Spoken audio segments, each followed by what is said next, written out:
I'm the operations lead. As the operations lead, my responsibilities are to manage the day-to-day tasks to make sure that the business is running smoothly. I'll be the primary liaison between the Calexico School District and the project team. And now I'd like to take you to the program finance officer. Good afternoon, gentlemen. My name is Chris Perfelli. As Scott mentioned, I'm in charge of the program finance, and my responsibilities as program and finance are to ensure that all the financial procedures are in place to ensure the flawless execution of the project initiatives. And I'd like to pass it on to our network engineer. Good afternoon, guys. I am Dominic Dovey. I am Simple Solutions Network Engineer, and as our name says, we are here to provide a simple solution, a simple network infrastructure for you guys. Now, I do work closely with our system administrator to actually implement, and he actually provides the equipment. So I'm going to go let him introduce himself now. I'm Phil Bohr, Systems Administrator. My responsibilities are the selection and configuration of all equipment to ensure superior functionality within the network. Here we go, gents. Once again, who are we? Once again, we're an IT consulting firm out of Carlsbad, California that specializes in network administration, that's design and troubleshooting, server management, that's installation management and support, and server and desktop virtualization. Real quick, Calexico School District background. The technology manager wanted us to have three fully functional labs with 40 workstations, printers, and servers, and they also wanted the capability for a wireless environment, including LDAP authentication and email service. In addition, we're going to provide a web server to Calexico School District with simple instructions on how to use the lab. Here we go, our program summary, gents. Hey, the customer is Calexico School District. The product we're going to offer them is a logical and physical infrastructure. That's configuration and management. We're going to come in at a firm fixed price. Our period of performance is our base period, which is 23 March to 1 June, and our level of effort is 440 hours. Once again, that's a quick synopsis of the scope. To reiterate again, we're going to provide you all with 3 fully functional labs, 40 workstations, ESX servers, and we're wireless in a wireless community for testing and experimenting. Now let's talk about what's out of scope. Out of scope is any proposal or changes that wasn't in our initial project charter or our scope statement that I just covered. Our deliverables, we're going to deliver a total contract value, total weekly calls, total contract cost to date, a budget expenditure report, and a project variance for contract. Thank you, Greg. Right. The objectives of Simple Solution, as Greg mentioned, is we're going to get 3 labs. We want to get high-tech, quality labs that will fulfill the needs of your students and faculty.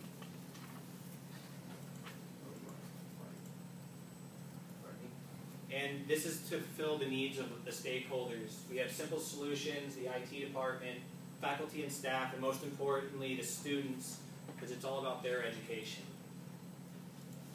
And then next is, as the operations lead, I supervise the day-to-day operations, and we do that by using the project timeline or the Gantt chart. And this allows us to keep a focus on maintaining the plan, scheduling, the allocation of resources through the major phases that you can see with the initiation all the way to when we're done and we do our closeout. And now I'd like to pass you on to Chris. Thanks, Scott. Okay. If we were hired for this project, we're sure that the following milestones will be met. We're going to contract out our fiber.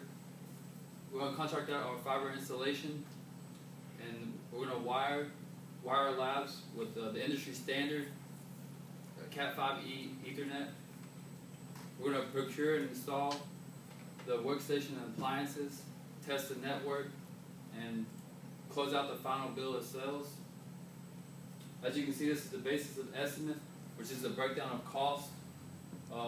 The total cost of the project is $234,031. As our project manager mentioned, is a firm fixed price. This is our equipment price list.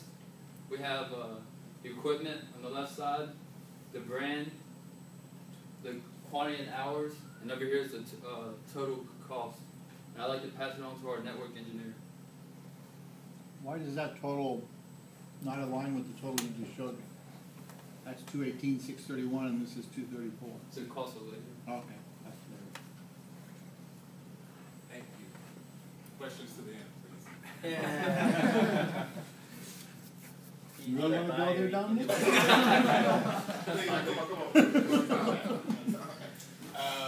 Okay, so as our network description says, we're given 120 workstations, 4 servers, multiple peripherals over each of those 3 locations. We have router configuration within this secure environment, and we're going to definitely create the subnet scheme. This is our network infrastructure diagram. Now, as you can see, we're using frame relay because it is cost effective as far as industry standards go, and it also provides a lot of bandwidth over these 3 labs that we have here. Our network schematic diagram shows you what it's actually going to look like in one of these labs. And as you can see, we have 40 workstations across these 5 tables. We have 4 tables that we're going to implement, each for students to come and sit down and use their wireless devices. We do have a projector, which is also wireless. We also have your black and white printer. We have a color printer as well. And this one actually shows 2 servers. In this lab, the other 2 labs will only have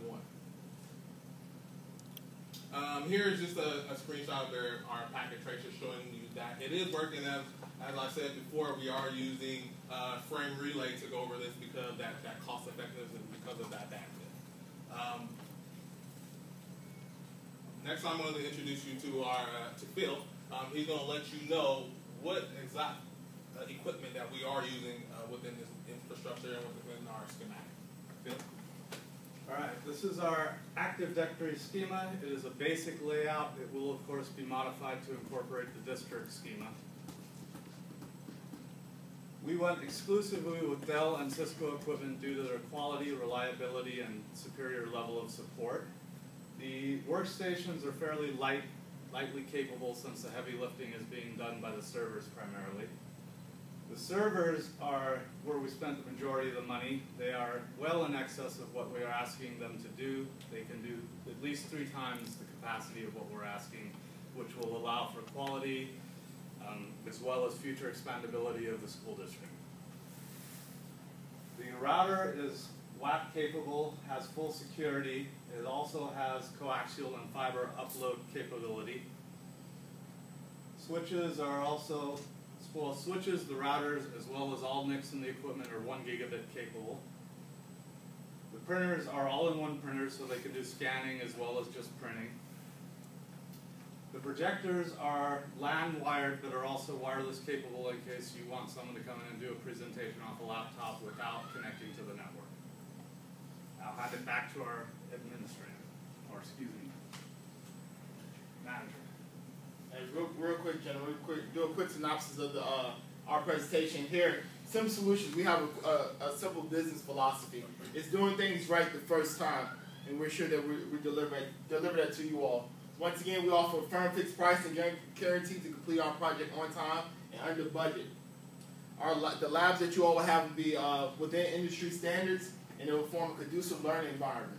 And more importantly, it's secure labs, and we will adhere to all federal regulations such as the Communications Decency Act, the Child Online Protection Act, the Children's Internet Protection Act, and Federal Education Rights and Privacy Act.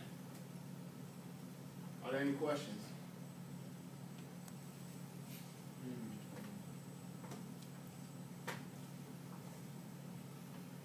What's your risk management solution? Yeah.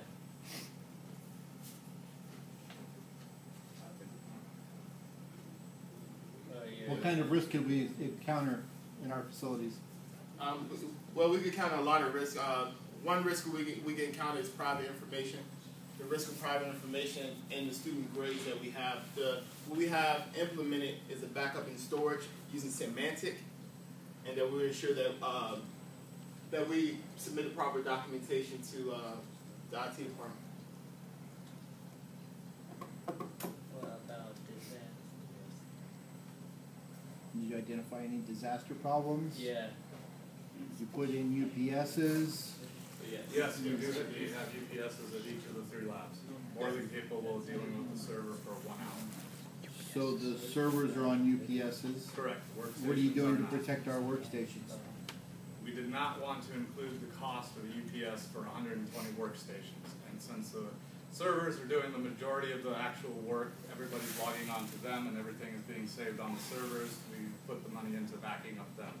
They will automatically shut down when power goes out. So what are you doing to protect our workstations? From a power standpoint or security standpoint? Yes, power. Power. Surge protector. Thank you. Positive. You think Dell will be around in a year? Yeah. Nope. Yeah. Maybe. I'll see it going anywhere. Yep. They still have a name. Gateway. Yeah. Gateway's still around. Actually, Gateway's Yeah. around. Yeah. They have more. If you in like Best Buy, Staples, you see more Gateway than Dell. Yeah. Are you a customer, sir? Yeah. Well, HP. Gateway is school district. Huh? Yeah. Very down with the questions also. Oh, okay. You see it. I'm not saying Dell. On one of your slides, you had 41 workstations. On slide 4, you mentioned 41 workstations. And then later, when you're looking at the number of workstations on the diagram, you only have 40 listed. That was a typo. 40 right here. Right where? It should be. I can't see it. It should be a total of 124 per lab, but the original tile you're referring to had the additional one we assigned to the teacher, which we removed. Well, it's part of the network, though, isn't it? Shouldn't it be part of the network diagram? Yeah, it is a network diagram. Should be part of the logical diagram, should be part of your Active Directory schema, so you can account for that workstation in there being an instructor workstation. Shit. So back to back. 40 workstations there, but it's 41. And then you go to the diagram, you've only got 40. Not even Consistency of exercising. the slides. They have to be, consistent with every question. You said 41 back there, now it's 40. Did they forget something? Did they not quote something? Are they going to come back with a change order because it's one more, It opens up a hornet's nest, so you want to make sure all the numbers match and they're right. Yeah. Okay. And in that one slide where you show the total, I would put the labor in that total. Actually, the title was hardware, wasn't it? Get that on me. Cost of Hardware, labor. appliances, and Next cost of slide. labor. Next slide. Equipment price. Let's start equipment Put breakdown. this one first and then the total next. Because you went from a higher total to a lower total, and that's what confused me. That's what threw me off. Why is this one lower than the last one? But if you go incrementing slides with an incrementing total, you'll finally see, well, this is our bottom line because it's the slide, previous slide, plus our labor, is now this new Just switch higher them. number. Just switch them. Yeah. So it would flow better. Yeah. What else?